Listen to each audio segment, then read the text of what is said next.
Chapter 3. Is opportunity monopolized? No man is kept poor because opportunity has been taken away from him, because other people have monopolized the wealth and have put a fence around it. You may be shut off from engaging in business in certain lines, but there are other channels open to you. Probably it would be hard for you to get control of any of the great railroad systems. That field is pretty well monopolized.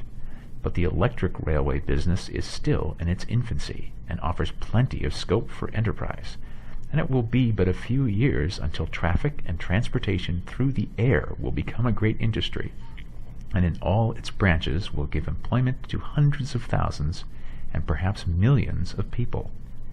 Why not turn your attention to the development of aerial transportation, instead of competing with J.J. Hill and others for a chance in the steam railway world? It is quite true that if you are a workman in the employ of the Steel Trust, you have very little chance of becoming the owner of the plant in which you work. But it is also true that if you will commence to act in a certain way, you can soon leave the employ of the Steel Trust. You can buy a farm of from 10 to 40 acres and engage in business as a producer of foodstuffs. There is great opportunity at this time for men who will live upon small tracts of land and cultivate the same intensively. Such men will certainly get rich. You may say that it is impossible for you to get the land, but I am going to prove to you that it is not impossible, and that you can certainly get a farm if you will go to work in a certain way. At different periods, the tide of opportunity sets in different directions, according to the needs of the whole, and the particular stage of social evolution which has been reached. At present, in America, it is setting toward agriculture and the allied industries and professions. Today, opportunity is open before the factory worker and his line.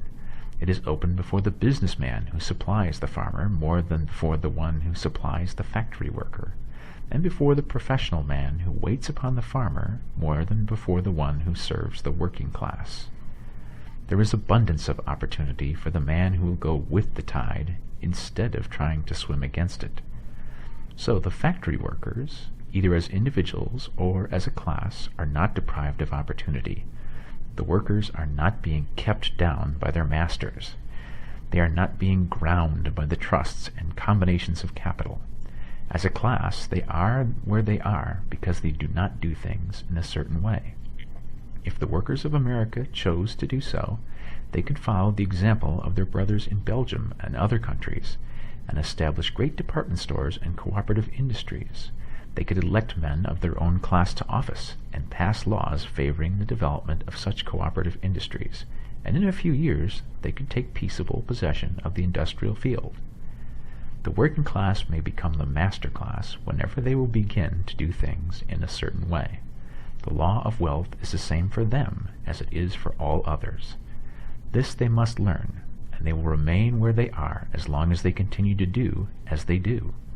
The individual worker, however, is not held down by the ignorance or the mental slothfulness of his class. He can follow the tide of opportunity to riches, and this book will tell him how. No one is kept in poverty by a shortness in the supply of riches. There is more than enough for all.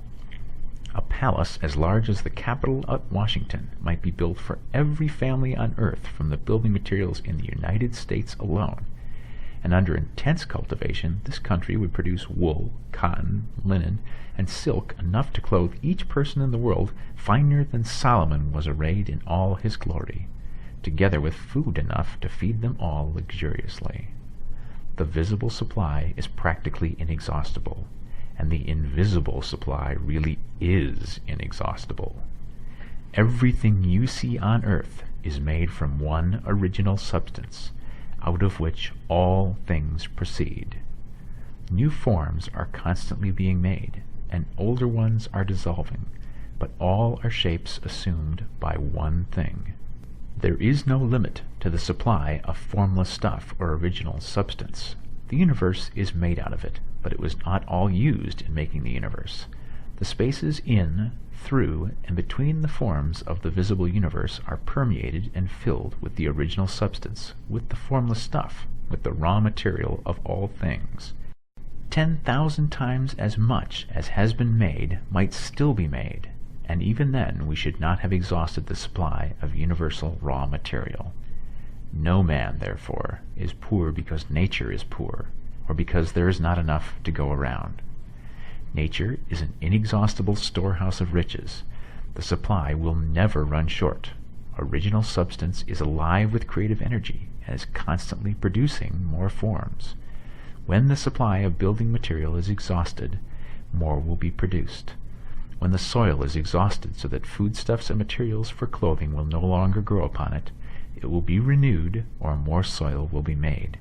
When all the gold and silver has been dug from the earth, if man is still in such a stage of social development that he needs gold and silver, more will be produced from the formless. The formless stuff responds to the needs of man. It will not let him be without any good thing. This is true of man collectively.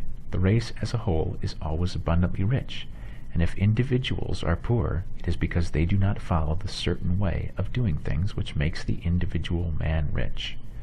The formless stuff is intelligent. It is stuff which thinks. It is alive and is always impelled toward more life. It is the natural and inherent impulse of life to seek to live more. It is the nature of intelligence to enlarge itself, and of consciousness to seek to extend its boundaries and find fuller expression.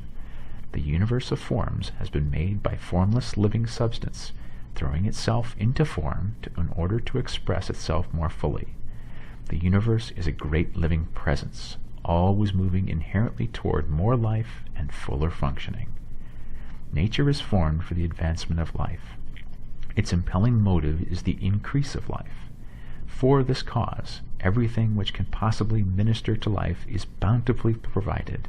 There can be no lack unless God is to contradict himself and nullify his own works. You are not kept poor by lack in the supply of riches. It is a fact which I shall demonstrate a little farther on, that even the resources of the formless supply are at the command of the man or woman who will act and think in a certain way.